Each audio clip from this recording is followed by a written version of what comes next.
Hi friends, இப்போ நம்ம பாவக்காய் சூப்பரான பாவக்காய் எப்படி செய்யலாம்னு பார்க்கலாம். அது சட்டி காஞ்சது எண்ணெய் ஊற்றிக்கலாம்.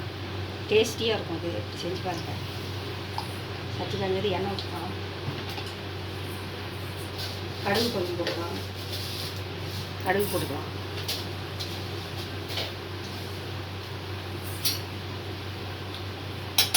கொஞ்சம் சீரகம் போட்டுக்கலாம்.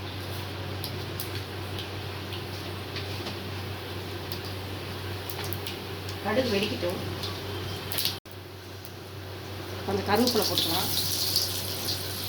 கொஞ்சம் வெங்காயம் போட்டுக்கலாம். ஈஸியாக சீக்கிரமாக செஞ்சாலும்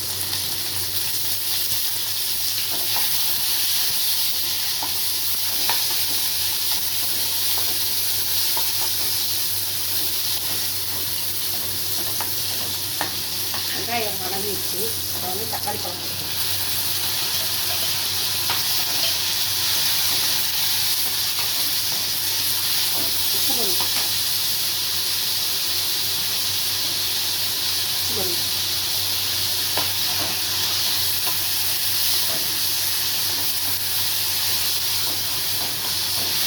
கொஞ்சம் தக்காளி வதங்கும்.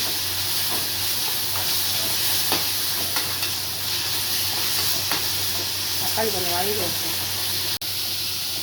வதங்கி எடுத்து பாவக்காய் போட்டுக்கலாம்.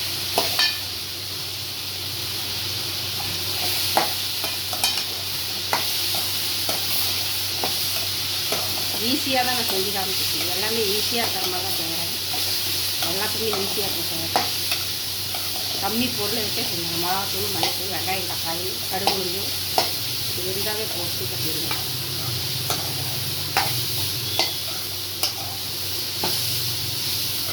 இது ஒரு 2 நிமிஷம் வதக்கிக்கலாம். இப்போ வதங்கிடுச்சு. கொஞ்சம் மஞ்சத்தூள் போட்டுக்கலாம். மிளகாத்தூள், மல்லித்தூள் 1 ஸ்பூன் போட்டுருவாங்க.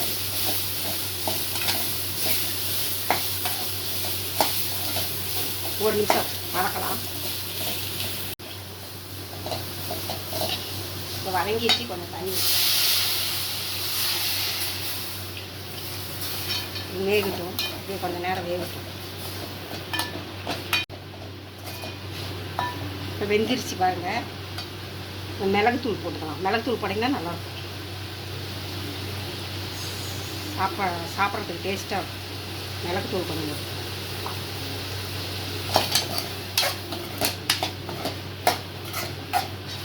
போட்டு கொஞ்சம் சர்க்கரை போட்டு, கொஞ்சமாக சர்க்கரை.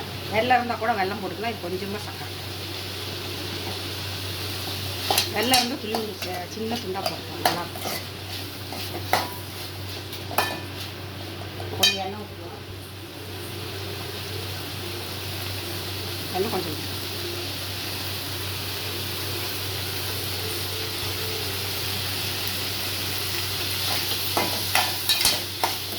கடைசியாக கொஞ்சம் மிளகுத்தூள், கொஞ்சம் சர்க்கரையோ வெல்லமோ போட்டு கொஞ்சம் எண்ணெய் ஊற்றிட்டிங்கன்னா நல்லாயிருக்கும். சாப்பிட்றதுக்கு நல்லாயிருக்கும்.